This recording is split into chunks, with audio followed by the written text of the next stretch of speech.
بہت جیسے جیسے عمر جاتا ہماری ذمہ داریاں بڑھ رہی ہوتی ہیں. پہلے تو صرف ہم کسی کی بیٹی تھے کہ شادی بیوی بنے, پھر بچے ہیں, پھر بچے بڑے ہو جاتے ہیں, ان کی شادی ہوتی, نانی دادی, کتنا کسی کی پھوپھی ہیں, مائیں ہیں, خالہ ہیں, کتنا رشتہ. اور الحمدللہ اللہ نے عورتوں کو زیادہ ذمہ داری دی ہے. ساری عورتیں ہیں نا, تو عورتوں کو مخاطب کر کے میں بولوں ان کی ذمہ داریاں بہت ہیں. ہماری زندگی اپنی نہیں ہوتی ہے, سب کے لیے جینا پڑتا ہے نا, اور سب کی ذمہ داریوں کو اللہ نے وہ طاقت دی کہ وہ ذمہ داریاں پوری کرتی بھی ہیں.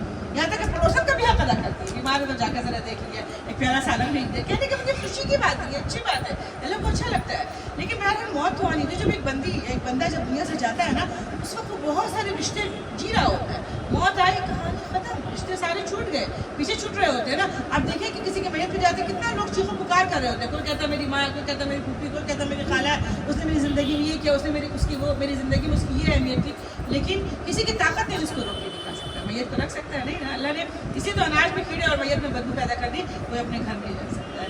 تو بہرحال اس کو تو ودا ہونا ہے, تو کتنا رو رہے ہوتے ہیں لوگ. تو یقین جانا وہ ایک مثال, وہ جتنے رشتے جی رہا ہے نا, سارے رشتے پیچھے چھوڑ کے جا رہا ہے. اب میں بتاؤں آپ کو, یہ وہی وقت ہے جو اللہ سے ملاقات کا وقت ہو رہا ہوتا ہے. سبحان اللہ, ہے نا. تو اگر نام اعمال میں نیکیاں ہے, نام اعمال میں ایسی نیکی کہ اللہ ہم سے راضی ہے, یقین جانے پھر موت سے خوبصورت کوئی تحفہ بھی نہیں ہے. اللہ اکبر. کیونکہ پھر وہ دنیا میں نا جیسے روح نکلتی ہے, وہ اپنے اللہ سے ملاقات کے لیے جاتی ہے. ہم بھی چاہتے ہیں نا اللہ اپنے نیک بندوں میں شامل کر دے. میں نہیں کہتی ہم گنہگار نہیں ہیں, تو میں اتنی خوبصورت محفل, جہاں محفل ہو, جہاں لوگ اکٹھے ہوتے, جہاں 40 سامعین اکٹھے ہوتی ہے نا, اس دعا کو اللہ رد نہیں فرماتا.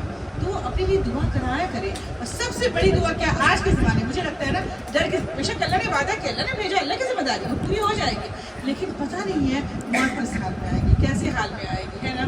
اللہ تعالیٰ جب موت کا وقت ہے اس سے پہلے راضی ہو جانا, اس وقت تک ہرگز موت نہ دینا مولا جب تک کہ تو راضی ہو. میں تو اللہ سے یہی دعا کرتی ہوں, سب کے لیے دعا کرتی ہوں اللہ کہ ہماری ایسی طاقت نہیں کہ ہم قبر کے عذاب کو سہ سکیں. یقین جانے ہماری طاقت نہیں. ایسی کہانی جب میت دیکھو تو کھڑے ہو جائے گا.